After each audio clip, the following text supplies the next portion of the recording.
Hi friends, ನಿಮ್ಮ ಮನೆಯಲ್ಲಿ ಮಕ್ಕಳು ಚಿಕ್ಕ ಮಕ್ಕಳು ಇದ್ದರೆ ಅವ್ರಿಗೆ ಪದೇ ಪದೇ ದೃಷ್ಟಿಯಾಗಿ ಅವ್ರು ಕಿರಿಕಿರಿ ಮಾಡ್ತಿದ್ದಾರೆ, ಅಥವಾ ನಿಮಗೆ ಯಾರಿಗಾದ್ರೂ ಮನಸ್ಸಿಗೆ ಕಿರಿಕಿರಿ, ಅಥವಾ ನೀವು ಯಾವ್ದಾದ್ರು ಮನೆಗೆ ಹೋದ ತಕ್ಷಣ ಅಥವಾ ಯಾರಾದ್ರೂ ನಿಮ್ಮ ಮನೆಗೆ ಬಂದು ಹೋದ ತಕ್ಷಣ ನಿಮಗೆ ಎನರ್ಜಿ ಡ್ರೈನ್ ಆದಂಗೆ ಅನಿಸ್ತಿದೆ, ಈ ಥರ ಏನಾದರೂ ಅನಿಸ್ತಿದ್ರೆ ನೀವು ಈ ಒಂದು ವೇನಲ್ಲಿ ನಿಮ್ಮ ಎನರ್ಜಿನ ಪ್ರೊಟೆಕ್ಟ್ ಮಾಡ್ಕೋಬೋದು.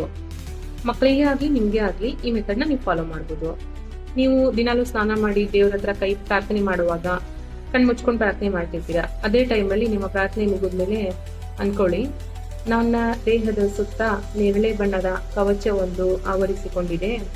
ಈ ಕವಚದೊಳಗೆ ಕೇವಲ ಪ್ರೀತಿಯ ಶಕ್ತಿ, ಆರೋಗ್ಯದ ಶಕ್ತಿ, ದೈವಿಕ ಶಕ್ತಿ ಮತ್ತು ನನಗೆ ಉಪಯುಕ್ತವಾಗುವಂತ ಶಕ್ತಿ ಮಾತ್ರ ಬರಲು ಸಾಧ್ಯ. ಇದನ್ನು ಬಿಟ್ಟು ಇನ್ಯಾವುದೇ ಶಕ್ತಿ ಒಳಗೆ ಬರಲು ಪ್ರಯತ್ನಿಸಿದರೂ ಅದು ಅಲ್ಲೇ ಸುಟ್ಟು ಭಸ್ಮವಾಗುವುದು ಅಂತ. ಇದೆಲ್ಲವೂ ಶಕ್ತಿ ಸಹಿತ ದೇವರಿಂದ ಬಂದಂಥದ್ದು. ಇದನ್ನ ನೀವು ದಿನಾಲೂ ನಿಮಗೆ, ನಿಮ್ಮ ಮಕ್ಕಳಿಗೆ ಹಾಗೂ ನಿಮ್ಮ ಮನೆಗೆ ಸಹಿತ ಅನ್ಕೋಬಹುದು. ಇದೇ ರೀತಿ ನೀವು ಪಿರಮಿಡ್ ಕೂಡ ಹಾಕೋಬಹುದು. ಮಾನಸಿಕವಾಗಿ ನೀವು ಧ್ಯಾನ ಮಾಡ್ತಾ ಕೂತಾಗ ನಿಮ್ಮ ಮನೆಯ ಸುತ್ತ ಹಾಗೂ ನಿಮ್ಮ ಸುತ್ತ, ನಿಮ್ಮ ಮಕ್ಕಳ ಸುತ್ತ ಕೂಡ ಪಿರಮಿಡ್ನ ಹಾಕೊಂಡು ಪ್ರತಿಯೊಂದು ಪಿರಮಿಡ್ನ ಕಡೆಯಿಂದನೂ ಶಕ್ತಿ, ಕೇವಲ ದೈವಿಕ ಶಕ್ತಿ, ಪ್ರೀತಿಯ ಶಕ್ತಿ, ಆರೋಗ್ಯದ ಶಕ್ತಿ ಮಾತ್ರ ಬರೋಕ್ ಸಾಧ್ಯ.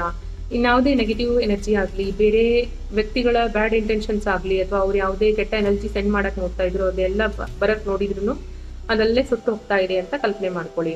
ಸೊ ಇದೊಂದು ಹೇಗಂದ್ರೆ, ಇದು ವರ್ಚುವಲ್ ಆಗಿರ್ಬೋದು, ನಮ್ಗೆ ಕಣ್ಣಿಗೆ ಕಾಣಿಸಲ್ಲ, ಬಟ್ ಇದು ಸಖತ್ತಾಗಿ ಪವರ್ಫುಲ್ ಆಗಿ ವರ್ಕ್ ಮಾಡುತ್ತೆ. ನಿಮ್ಮ ಮಕ್ಕಳಿಗೆ ಟ್ರೈ ಮಾಡಿ ನೋಡಿ, ನೀವು ಕೂಡ ಮಾಡ್ಕೊಳ್ಳಿ, ನಿಮ್ಮ ಮನೆಗೂ ಕೂಡ ಮಾಡಿ ನೋಡಿ.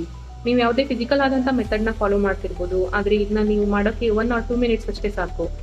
ನೀವು ಮಾಡಿ ನೋಡಿ ಹಾಗೂ ನಿಮ್ಗೆ ಎಕ್ಸ್ಪೀರಿಯನ್ಸ್ ಅನ್ನ ಕಮೆಂಟ್ಸ್ ನಲ್ಲಿ ತಿಳಿಸಿ. Thank you.